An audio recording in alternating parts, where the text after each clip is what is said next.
Our next question is from Jamie. Does Dutch have any good Raging Bull Manny Fernandez stories? Thanks for the entertainment.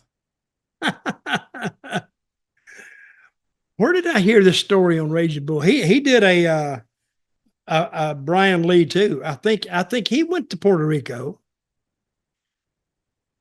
and they usually bring somebody in on like a Friday, and so they make the Friday town Saturday. They go out on Monday. So they had showed these tapes on Manny Fernandez, and he came in and he did the same thing that Brian Lee did, because at the time you could go down to the drugstore and get all kind of like pain pills, because you didn't have to have a doctor write a prescription. You could just go in and you say, hey, give me some oxycodone. Okay, here, how many you want? And they wouldn't charge you like a drug dealer would charge you. He'd charge you like $10 a pill. Hell, you might pay there like 40 cents a pill, and they would just load up.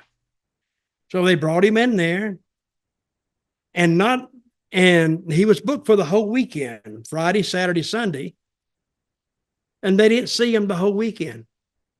He missed every shot. And finally, they went by his hotel and asked to check his room, and he was still in his room. He hadn't come out of his room, and he missed the whole weekend. And I guess they said, listen, can you stay this weekend and do what we wanted you to do last week? Oh, yeah, I can. He said, I was here. Knowing that now he may have been there, but they couldn't get him up to answer the door. So listen, if anybody has any kind of a substance problem, even today, I mean, they've tightened their drugstores up.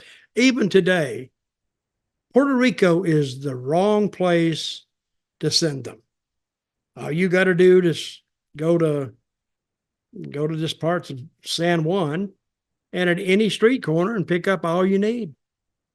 So I don't care what you need. If you have any kind of a substance problem or an addiction problem, don't go to Puerto Rico, because it'll get worse. With Manny, I think he's got a reputation for heeling in on independent wrestling shows, or just turn up and demand that he be paid and put on the card. This was years ago. And the other thing is that he may be one of the purveyor of tall tales within the business. Do you remember anything? Manny Fernandez. Oh, well, I remember some stories he told me. I cannot remember them now because I was only half listening to them. But Manny, again, very likable guy. You'll like him automatically.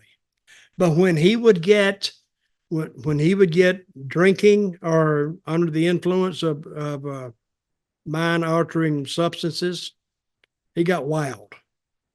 And he's a pretty big guy, pretty rugged, and so you couldn't predict him, how he would act. So I would suggest that back in those days, and maybe not today, he may have calmed down, but back in those days, I would highly suggest somebody not go to a bar with him because he'd get in a fight, and you don't want to do that in Puerto Rico. Well, more likely than carrying a knife than other places, you suggest. Well, they had knives. I don't think he had one, but still, he would start something and carry through with it.